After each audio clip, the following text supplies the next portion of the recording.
Hello, everyone. All right. Everybody in one shot. That's pretty good.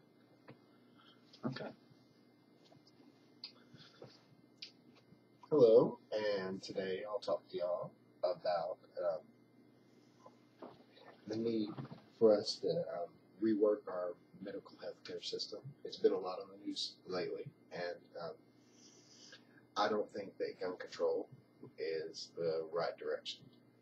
I think that more attention into the medical field, making sure that people are taken care of, that they're not over-medicated, um,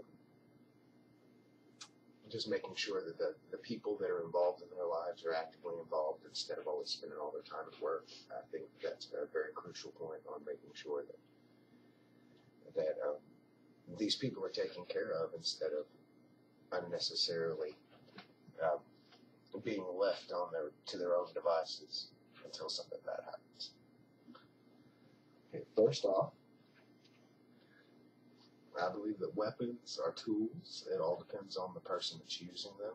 It all depends on what they're using them for. For example, someone can kill someone with a shovel, a hammer, screwdriver, kitchen knife.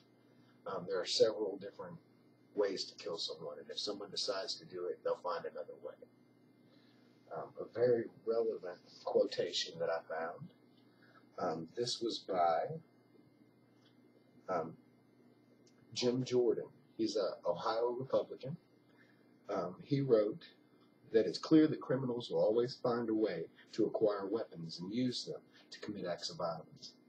He said passing more restrictions on law-abiding citizens will not deter this type of crime. Okay, he said that on the 18th. And that was also by a man named Michael Shear. He works for the New York Times. He was the one reporting this. I tried to stay away from anything biased. Just something that just basically stated the facts. Another pertinent quote to that would be made by a man named Steve King. He's a representative of Iowa. He's a Republican.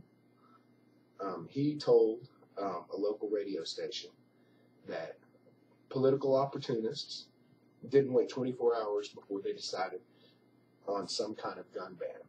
He also expressed doubt about gun control measures, saying, "We all had our cat pistols when I was growing up, and it didn't seem to cause mass murder in the streets."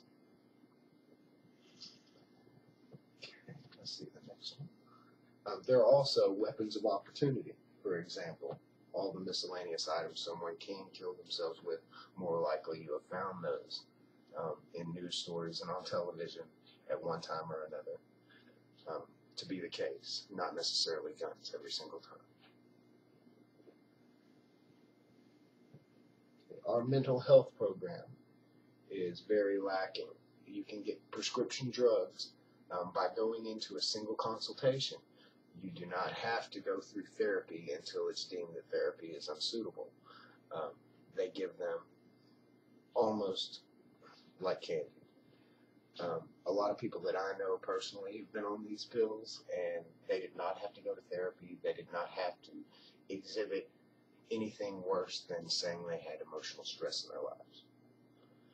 That is totally not necessary, especially for children when they're still developing. They need to be able to grow on their own, to be able to cope with their lives. They don't need to be medicated.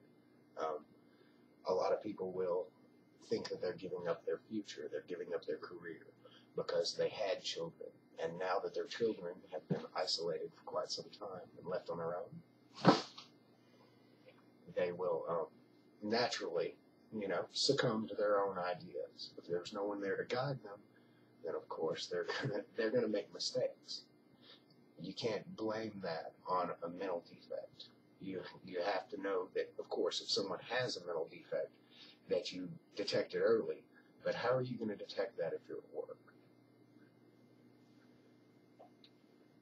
Okay, drugs are not Band-Aids, and they're not crutches. They do not do anything but postpone the inevitable. Sometimes they make matters worse, depending on, regulatory concerns, whether they're supposed to be accompanied with therapy, and of course they're not because the parents are too busy. Like I said before, your worth is necessary for you to live, but it's not supposed to be your main goal in life. Once you have children, you're supposed to be responsible for them. That also includes talking to them, or trying to understand them.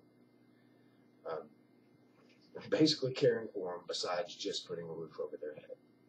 And you can't do that if you're constantly at work and always complaining about the stuff you're providing for them instead of what you're actually doing for them. Your family is your life. Just pay attention to them. Don't automatically run to a doctor. The results they give you may look like they're immediate, but they're not going to be worth keeping in the end. Get help from professionals, and of course, spend time with your children, and notice trouble signs. This is every parent's responsibility, and most of the people that run our government, of course, are parents. Well, thank you very much.